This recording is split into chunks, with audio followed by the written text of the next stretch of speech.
Good morning, Senator. Hope you had a nice weekend. Here we are after a long weekend, after the last budget extender. Where are we in getting a budget done today? Last week, you actually expressed some optimism about this week. Where are we? It's a darker day for me, Madam President.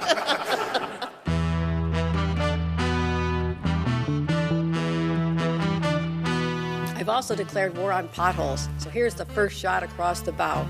Well, as you know, with Planet Albany, there's always something that makes the planet turn. And it's this amazing view of D.C., and Eddie Vedder comes out. And he goes, "You have a cigarette?" And I've never smoked in my life, but if I had, I wish that was the moment. And this strategy takes us from potholes to knotholes. I would like to say it was a pleasure, Mr. Kim. But I'm on the road. I'm David Lombardo, and this is Dispatches from Planet Albany, a WCNY podcast about power and politics in state government. And backed by popular demand, we've got another political draft. And I'm joined again in the studio by Raga Justin, a Capitol reporter for the Times-Union, and Dan Clark, author of the Capitol Confidential newsletter for the Times-Union, and based on the Twitter poll, winner of our first draft. That's right. Yep. Dan, aside from the validation of the voting, what sort of feedback did you get about your picks or maybe the draft more broadly? Everybody loved the draft. They thought it was very funny. I was told I had great picks. Some of my picks texted me and they called me very smart, which I really like when people call me smart. So all good feedback. Nobody texted me saying, "Hey, Dan, you suck." So that's good. Raga, feedback? I'm disappointed with the way things ended up for me. I'm not going to lie. But, Dan, I'm happy for you. Thank you. Happy for you, sad for me. And I owe you $2. And I'm not going to give it to you in cash like Dave. Oh, my God. Don't give it to me. Well, actually, give it to me in cash. I need singles sometimes. Sorry. Oh, thanks. You're welcome. I thought we'd have a ceremonial handing over the cash. Maybe if you want to send over the Venmo now. I was going to. It's not going to be very ceremonial. I'll do it after the pod. Well, I heard from some Assembly Republicans who had all sorts of ideas on other things we should draft. Unfortunately, none of them are what the topics we're covering today. But most wasteful spender, lawmaker who loves criminals the most. Well, they also wanted to come on the show, but none of them had the chutzpah to actually use their own voices, and they wanted me to employ the latest Capitol Press Room voice disguising technology that we don't necessarily actually have here. Oh my God, like a 60 Minutes interview where they do a jury foreman and it's like in shadow. That's really funny. That's crazy. You should totally do that, by the way. Well, if any listeners would like to sponsor that segment and thus pay for that type of technology, which we don't have at our disposal here, we would love to consider it. Just deep fake it. Yeah, that's it's really ethical. It's really easy. We were just talking about AI before we started Dan, the recording. proponent of new and emerging technology. Gemini, how do I create a deepfake video? So for this draft, the categories are, I would say, more ambiguous than the previous draft, where it's a clear, who will be a successor, who will be the person most likely to pass a bill, things that I think are more objective than these subjective categories. It was more difficult. This was so hard. Yeah. Well, I'm curious about how you prepared, but first let me tell the listeners what the categories are this time around. We've got go-to lobbying firm, and the premise is, who is the lobbying firm that you would turn to pass that one bill, to get something included in the budget? We also have best political PR consultant. That's who do you want to get your issue onto the radar of everyone here at the press room and then subsequently onto the agenda. We have most powerful former elected state official. I don't know. Most powerful interest group. I guess that's who do the lawmakers here have to listen to. Best celebrity endorsement. And I don't know how you guys thought about this, but I thought it made sense that it had to be someone who would potentially actually show up here or has shown up here in the past. Raga, you're looking at me like you didn't like that rule. I mean, yeah, because that's not how I based. Okay. None of my people would ever come here. Yeah. Okay, so I think I'm being outvoted by 2-1. So this is a democracy, at least for now. So I'm fine making it the pie is the sky celebrity endorsement. Amazing. Okay. And then finally, best LG choice for Kathy Hochul in 2026. And I do think, I am pretty firm about this one, that your choice should be someone who might actually accept the job, too. You can't be like, Barack Obama, perfect LG candidate. Barack Obama would be a great lieutenant governor. You think so? Yeah. He's been president. That's kind of the top, right? He's working off a checklist. I would hope that everything below that he'd be good at. He's done it all in a way that I'm like, I don't understand why he wouldn't just do something to fuck around. You know? Yeah, well, that's a good point. Just to have fun, get paid to walk around little small towns. He doesn't need to Mohawk get paid. Valley. I also think he can get paid more by doing anything else. He can come and give a speech. You guys don't dream big enough. I think that's the problem. LG is dreaming big in your vantage point. Yeah, because if for the former president. That's my dream, is to be LG. Oh, wow. Okay. Yeah, that's an early taste of what my pick's going to be. You check a lot of boxes. You heard it here first. Okay. Raga Justin. So then let's get to the draft order. And last time we had maybe a little controversy. Dan picked based off my random assigning of numbers. But Raga, as someone who came in last in the draft last time and had the third pick in our snake draft, and again, we're doing a snake draft, we'll let you assign the order. What do you mean? You can tell when people are going to pick. You want the first pick? That's great. You can have that. You want the third pick, and then with the first pick of the second round, you tell us what order we're going to draft in. I want to go first. Okay, and when's Dan going to go, and when am I going to go? You can go second. Great. And for the listener, you were looking at Dan. Sorry. Dan Clark, number 2. And that David makes me Lombardo, number 3. number 3. Okay, and with that, why don't you get us rolling? I'm excited. I'm excited too. I'm excited, but I'm also scared. And I think it's because I didn't do as much legwork for this one because I didn't really quite know how to. Some of the categories you can't do legwork, like best celebrity endorsement. I don't know if that's quantifiable. I don't think any of it's quantifiable unless you look at city and states, top power lists. Which I don't put a lot of stake in. Oh, yeah, me Okay, neither. well, but that would have been a smart idea to get ideas. It was an idea generator for me. Yeah. There is an argument to be made about their lobbying list, which is based on the amount of compensation they bring in. So that is kind of a reflection of what people value, because that's where they're spending their money. But like top PR political consultant is all subjective. Sure.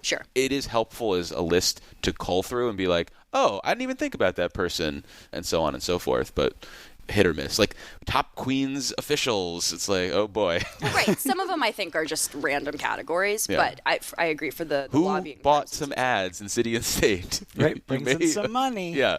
And I don't begrudge that. I would do that here too if it could make me money. Oh, 100%. I also love it when it's like young Asians between 20 and 25. Like, there's so many qualifiers. Yeah. Like in your area, or are we talking about a list? Top singles in your area. I'm going first, and now I don't know. The world is your oyster. I know. Do you want us to vamp for any time, or do you think you can No, come I up got with a it. pick? Okay. All right. I'm going to go with the most powerful former state elected official. And the only reason I'm going with this category first is because I only had one pick. The others, I kind of just was throwing some names out there, and I'm fairly confident in my ability to spitball about why I picked them. But this is the only one I only had one You've answer come for. so far since our first draft when you were looking at Reddits on DraftKings. Now you've got strategy in these picks. I'm just so proud of you. Thank you. Well, I had someone stop by and explain sports betting versus fantasy sports to me. So Wow. I am fully up to date. Okay. That's a lie. I still don't know what I'm talking about. But I'm going to go with this category, former state elected official with the most power. I'm going to go with EPA Administrator Lee Zeldin. I love that pick. That is a great pick. Thank I you. did not think about that even a little bit. I was worried that you would. I was worried that both of you were going to have those on, and then I was going to be, No, Lee Zeldin is so far removed from my brain at this point. And by far removed, I mean that I only think about him maybe once a day. He lives in Donald Trump's mind rent-free. Yes. I think. But he pays rent to be in my head. That was my second choice for that category. Who's your first? You'll have to wait and find out. This close. Dan, you're up. Wait, I don't get to explain my choice? Oh, I'm sorry. I thought that was kind of self-evident, but keep going. Oh, okay, fine. It was pretty self-evident, but this man's really blown through a lot of shit in the first couple of months of this administration. We are in a place where Lee Zeldin is really going to rewrite climate change law. Literally, yeah. And climate change policy in the next couple of months. But you have to admit, the guy's got so much more power than I think any one of us could have given him credit for a couple of years ago. So and much he had just power. lost, he just lost a gubernatorial bid. I don't know if he even anticipated that this was his career path. I think it's just crazy. I think for Lee, he probably knew he was going to be somewhere in the National Republican mix. Yeah. But I don't know if he was necessarily gunning for EPA administrator. And the thing is, I was listening to some of his testimony, and we don't have to belabor the point, but he doesn't have this, like, a solid background in climate or environmental policy. He's from Long Island, though, and they care about the environment. Yeah, but you could say that that's true of anybody, right? Anybody wasn't a supporter of Donald Trump. Yeah, and you're right. It is a contrast to the rest of his cabinet, which famously has such a strong background in what they're doing. That's fair. That's fair. It's a widespread inexperience issue, okay? But it still is. It blows my mind. It just blows my mind. It blows my mind, too. Kathy Hochul said Linda McMahon is body slamming the Department of Education, and I think that's the funniest thing she said in months. Who said that? Kathy Hochul. Oh, she's on fire. Yeah. Noted stand-up. And the only reason I was rushing you through is because I was told that you're on a clock this morning. Yeah, I have an eye appointment at 11:15. Yeah, so we'll keep an eye on the clock. All right, we got to go. All right, Dan, you got number 2. So I'm going to do the same category. Wow. Ooh. And right now, I think the most powerful former state elected official is Andrew Cuomo. It's a good pick. It's a great pick. What will be 2025? Yep. 4 years ago, everybody was falling over each other trying to get this man out of office. Sure. Everybody was like, he's got to go. He's going to resign. We don't want him here. We hate Andrew Cuomo.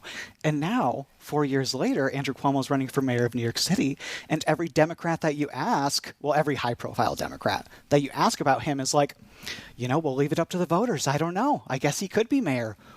What? Did you lose your memory of everything that you said 4 years ago? I guess so. So he just has such a power to hold people. I don't know where he gets it.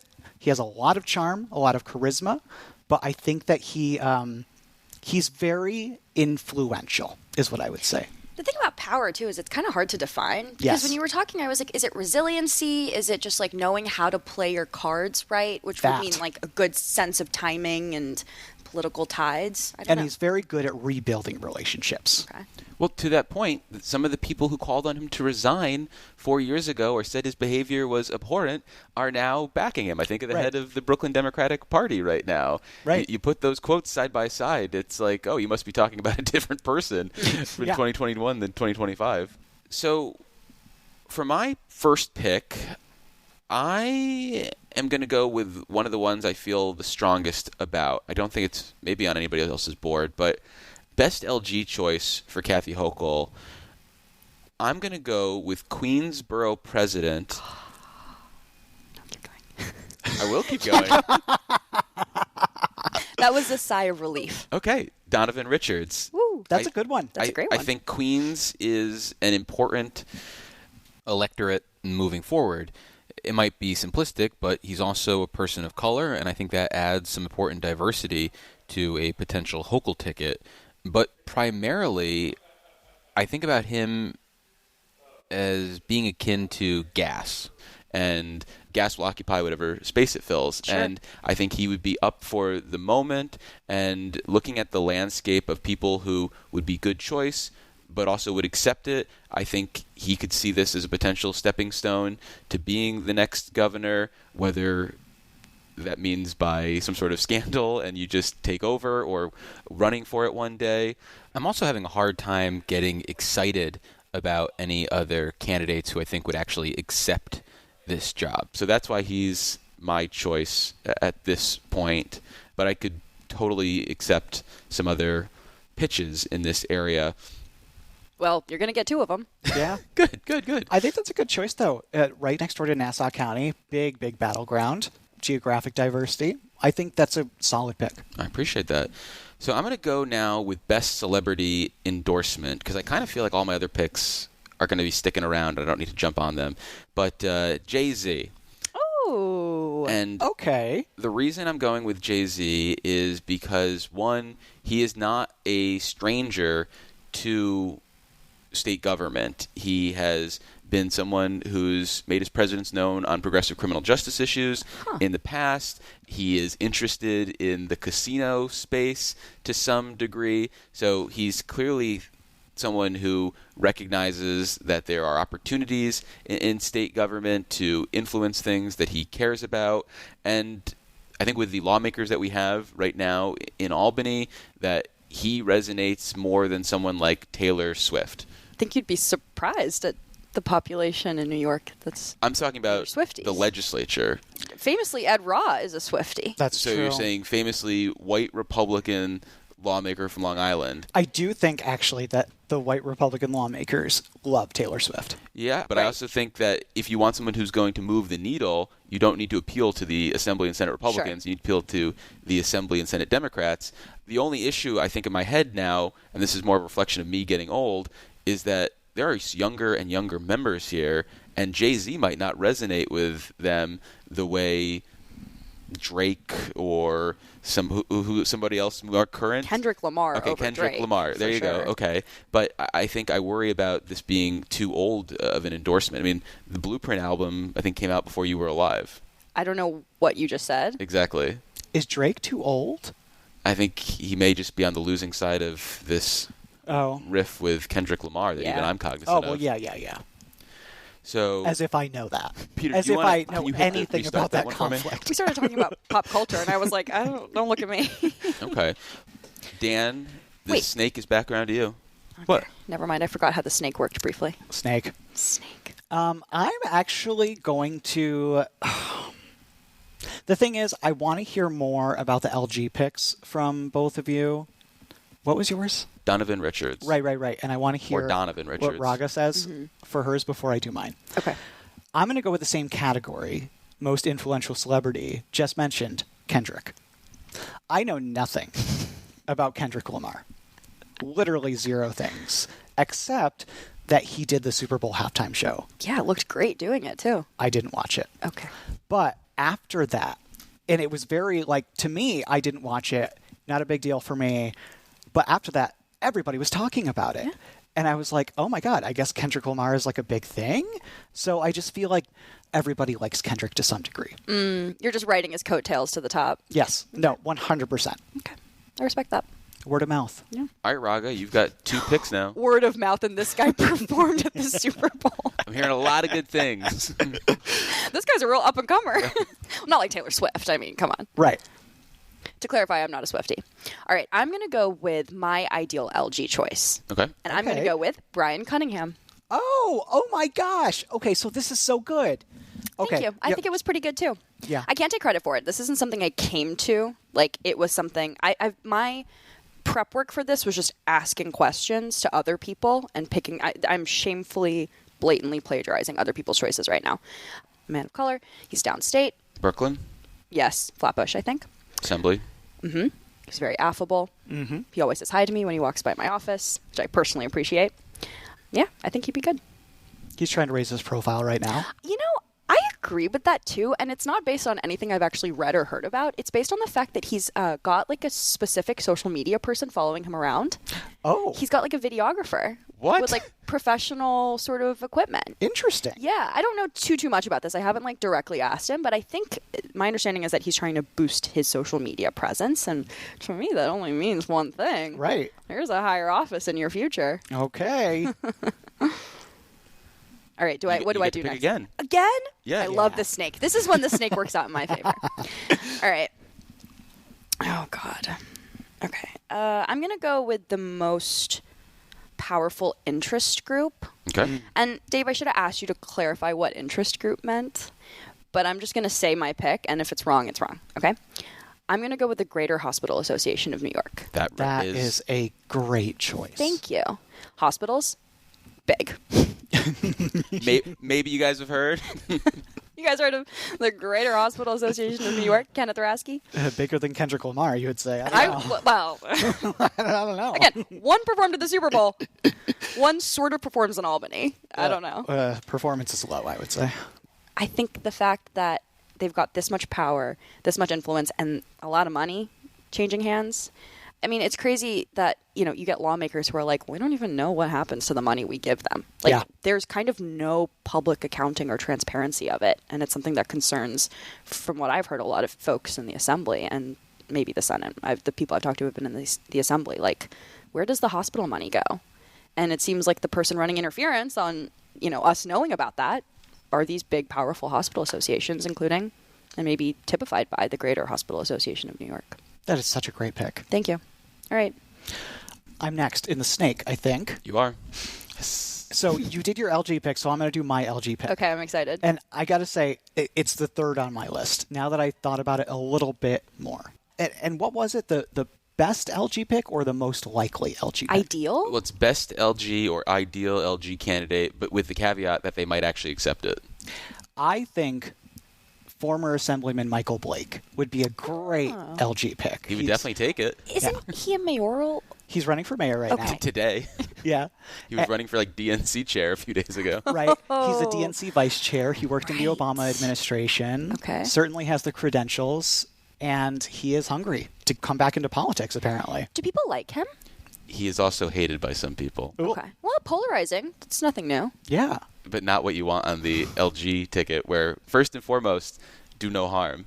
I mean, Barack Obama's at the top of this list. Oh, yeah. You're right. No, famously, no more polarizing candidate than Barack Obama. Yeah, there are some people, some of his former colleagues, not crazy about him. Interesting. Not crazy, but he would definitely take it. Yeah. He would definitely take it. Another name that was on my list from talking to people was Melinda Katz, the Queens DA, who, again, when we talk about Michael Blake wanting to climb the ladder, I think she's someone who is also always looking for that next opportunity, whether it was in the Assembly to the City Council, and then finding her spot in the DA's race. And I think that the idea of two women on the ticket is probably something that the governor likes. And I think there is something to be said about the strength of an all-women ticket, which we have never seen in New York.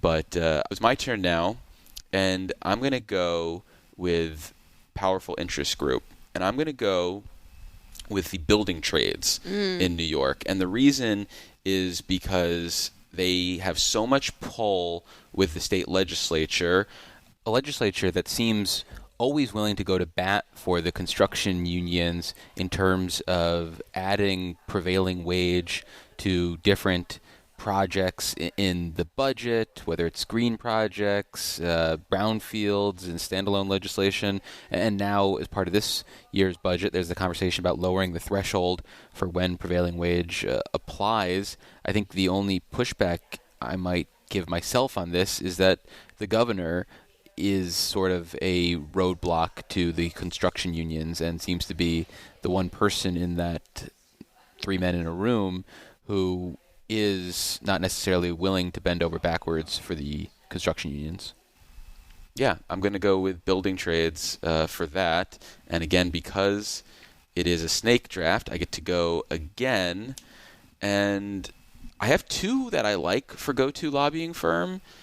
And I find the one that is my first choice is also the most boring. But I'm going to do it anyway, just because. Why the hell not? And like we talked about with those lists, it's number one in compensation for the most recent city and state compilation of lobbying spending, and I think that compensation is a vote of confidence, and that choice is Brown and Weinreb. Yep. To my I knew that one occasional Dispatches co-host, Chantel Smith, I'm sorry for not picking Tusk, and I think there's a good case to be made about Tusk given her connections with the Senate Democrats, but the amount of money that flows to Brown and Weinreb suggests to me that everybody here in Albany thinks that that's who you want to go to. And I think there are cases to be made, and we'll probably hear it, about other lobbying firms and lobbyists who might have certain niche pull, and we can talk about that in a bit. But in addition to the money, there's also some of the names there. Luann Chacon, with some strong ties to the Assembly. Mike Cassidy, who seems like a real force of personality. Ken Zabrowski recently joined them. And they have a lengthy client list that's publicized. And I think they also benefit from not necessarily being a partisan firm. They take on a wide range of clients. And I think that also indicates that they can play in a lot of different sandboxes. But with that said, I recognize that it's not the most exciting pick I could have possibly made. That's a good pick. And I will say the one time I cold called a lobbyist that I didn't have a prior relationship with to ask questions for a story, and it was very, I just need help clarifying some really complicated regulatory questions. One of their people picked up the phone and talked me through it for half an hour, and I really respected that and appreciated that. I thought that was a willingness to help. They represent everybody. That meant a lot, yeah. If you go through the Colig filings, oh my gosh, everybody, Brown and Weinrop. So it's my turn now. Yep. I'm on the snake.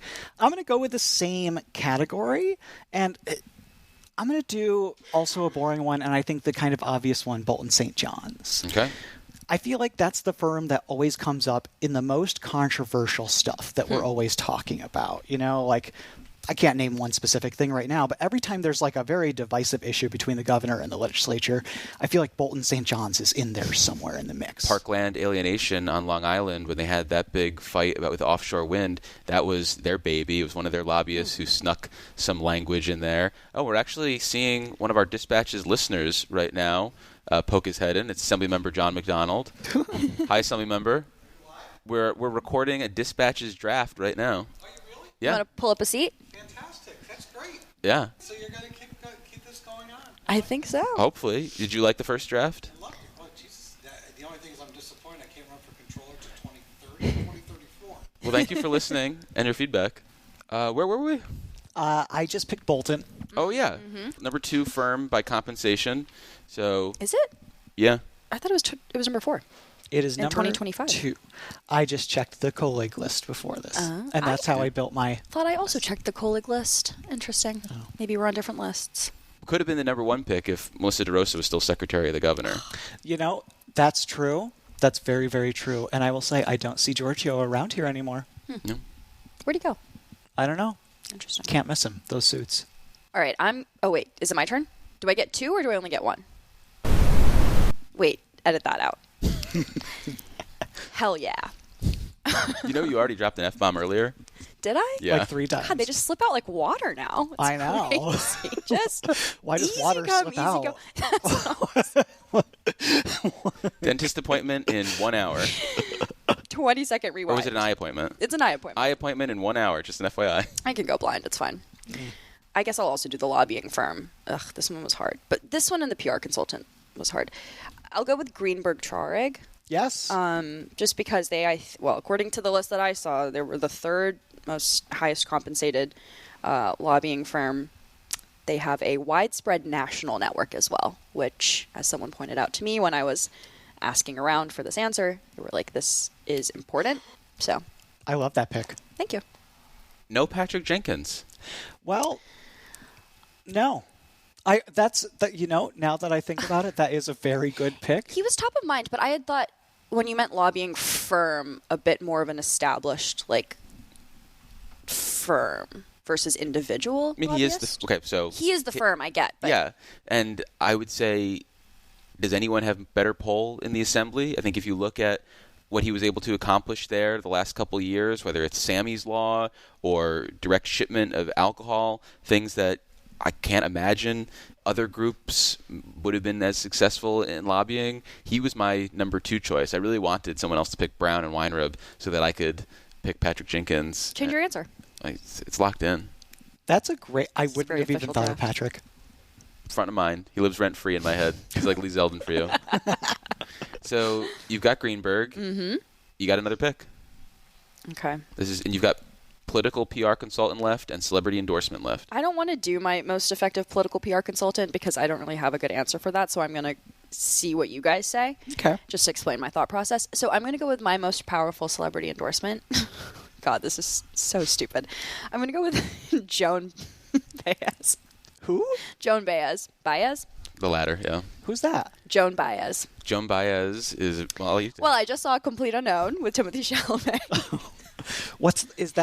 She's like this hippie 60s counterculture folk singer, famously in a off-and-on relationship with Bob Dylan. I know all this because I just saw Complete Unknown. Don't recommend it.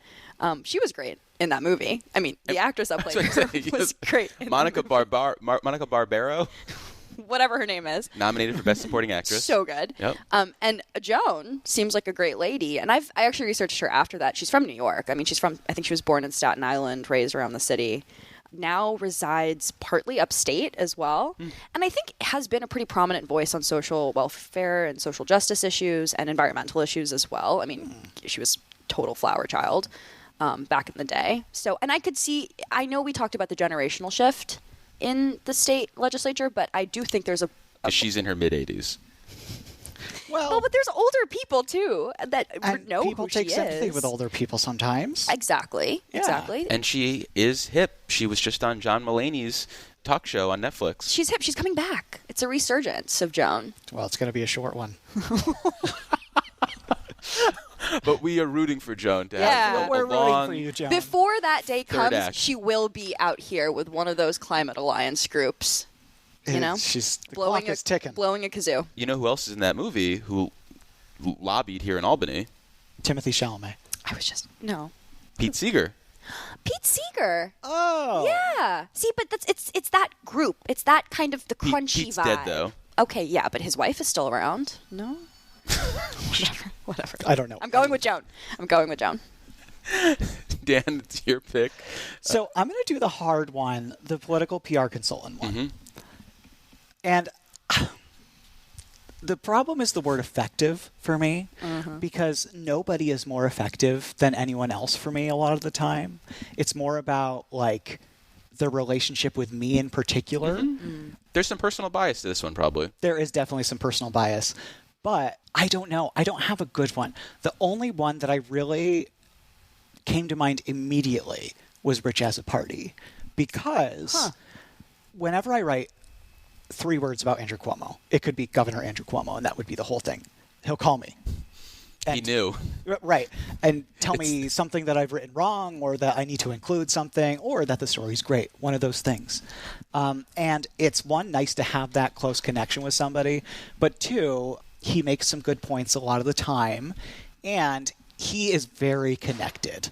Despite now being in the private sector, he has a lot of hands in a lot of pots, I would say. That's a great one. I didn't even think about Rich, but he's also one of the only people on the list that I had pulled up that I've talked to. Yeah. You know, like a lot of these folks are just sort of names floating around Right. the interwebs, but Unless you're somebody like a Mike Murphy over here across the hall from us who like is repping the majority leader and the entire conference, I'm not talking to you every day. I'm probably not talking to you every week. well, I'm getting pitched by your, I don't want to say minions, but I'm going to say them. Like, you know what I mean? Like, I see the firms pop up in my inbox. Oh, A yeah. lot of people are reaching out from the firms. And so I think I've developed an understanding of which firms I have certain, you can tell what their approach is, but the highest higher ups, I don't know that I know. I don't have a personal relationship with them, Yeah, no. you know? Dan, move your left arm. Excellent.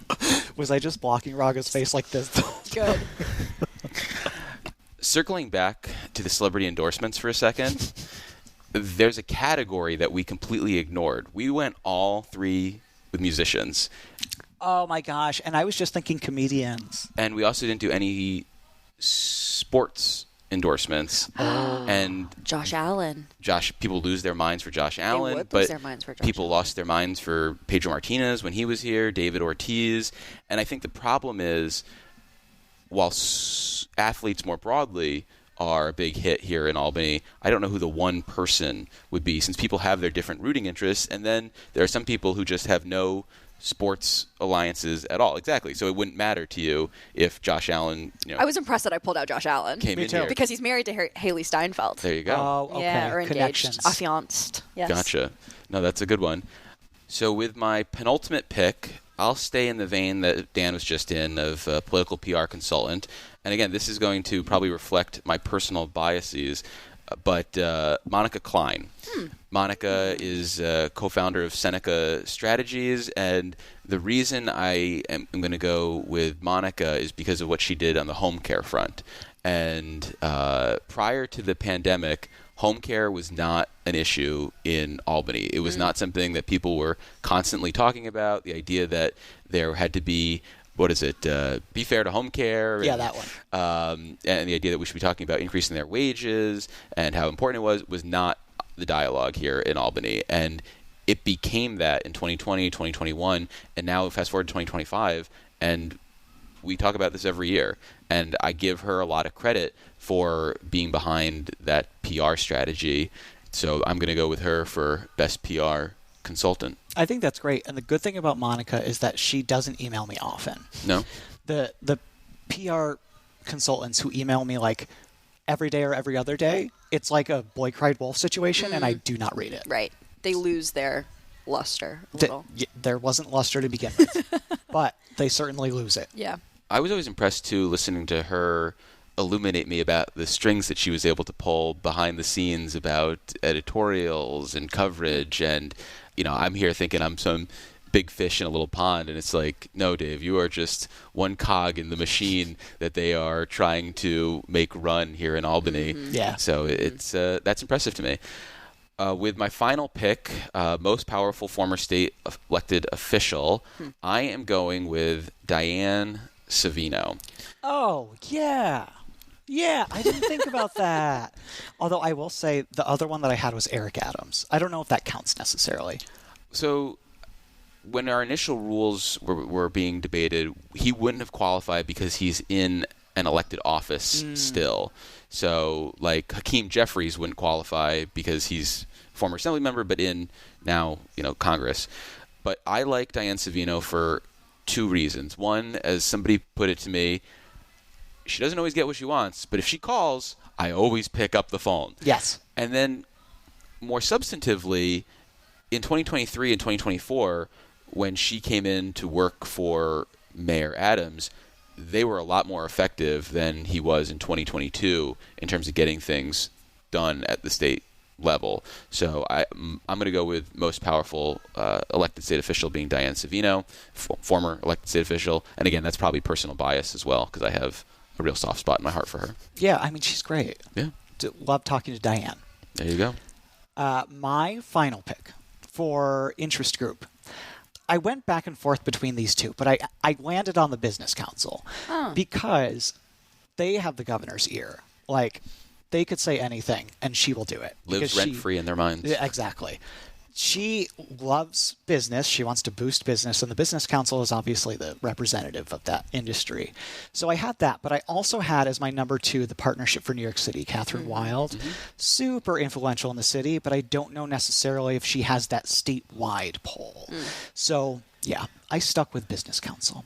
That's a good one. We didn't mention New York State United Teachers. I had that on my list. Yeah. That was number 2 on my list. And why did you like them, but not go with them ultimately?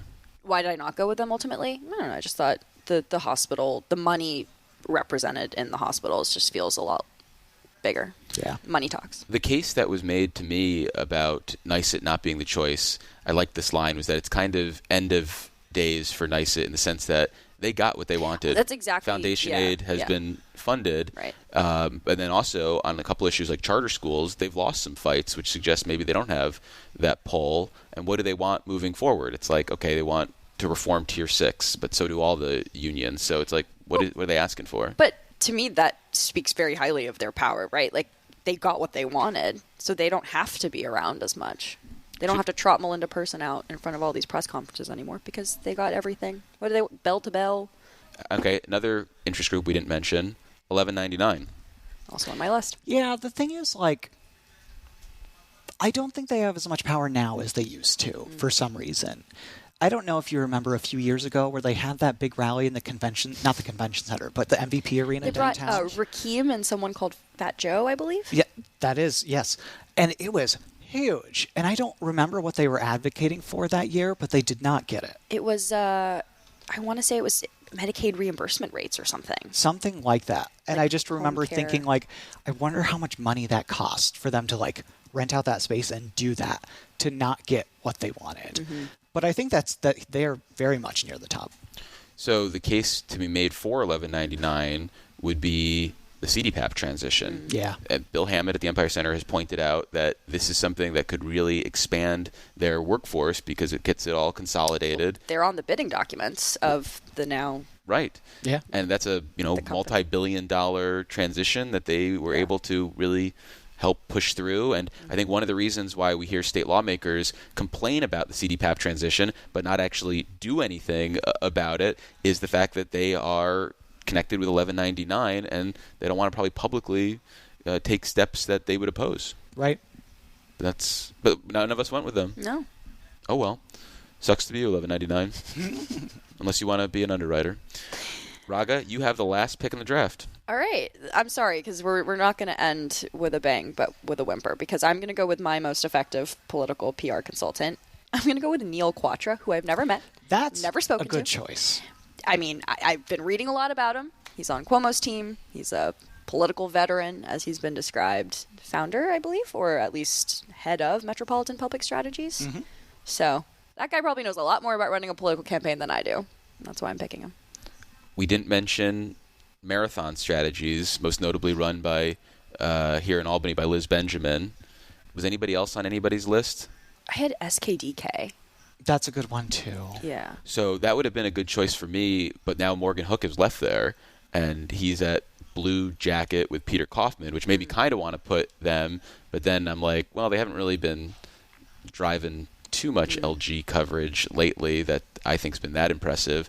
So, I mean, we also talked about this, but the amount of emails I get from Berlin Rosen, like I am intimately familiar with many of their associates because they always reach out, they always call, they always text, you know. Mm-hmm. Did you get my email? You interested in covering? Did you get my phone call? Circling back, following up. When somebody emails me and then immediately calls me to say, did you get my email? It drives me insane. If anybody's listening, do not ever do that. I have a name that's in my head, and I'm telepathically I know what looking name at you're you. thinking of. Yeah. Okay. Dan and I have had many a conversation about this political operative. Well, my big problem with Berlin Rosen is that there are people at maybe like the VP level that I like working with, that I like talking to. I think of Lorena Moore, who's been on this show. Then they, though, have their underlings, who are the people who send out that first email and don't seem to have any idea who I am or what this show is, and are pitching things that are just all over the place, and it annoys the heck out of me. And they're not the only ones who sort of do things that way.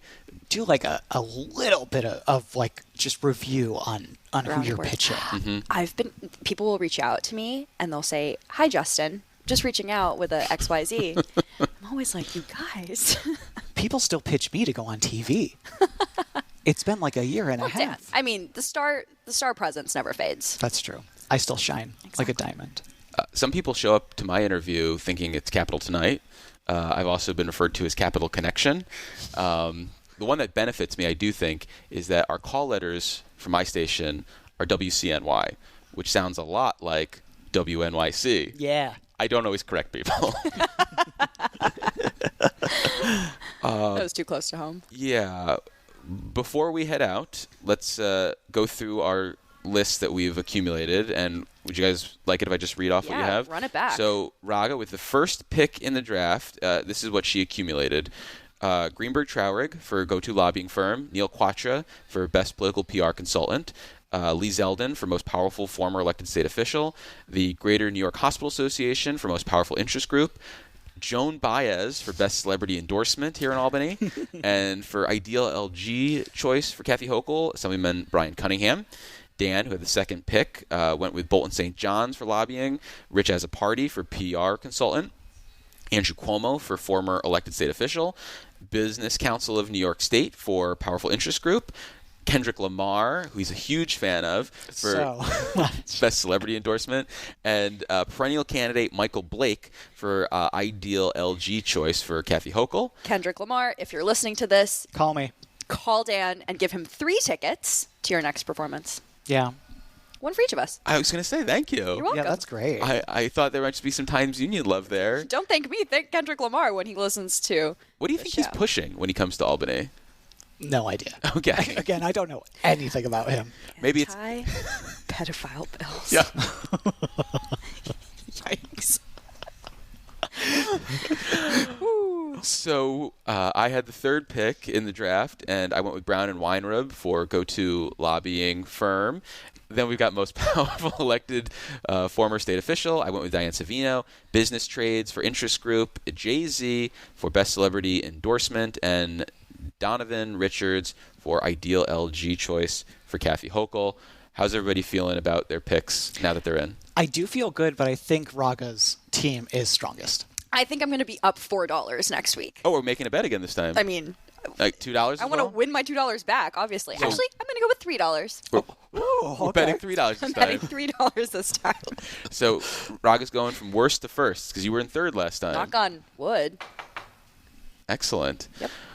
Well, we've been speaking with Times Union Capital reporter Raga Justin, as well as Dan Clark, author of the Times Union's Capital Confidential newsletter. This has been another fantasy draft for Dispatches from Planet Albany. I'm David Lombardo. Please let us know what you think in person or weigh in. We'll do another Twitter poll. Are you guys okay with that being the format for the voting? Love that. Okay, we'll do another Twitter poll, so please weigh in that way. Until next time, podcast adjourned.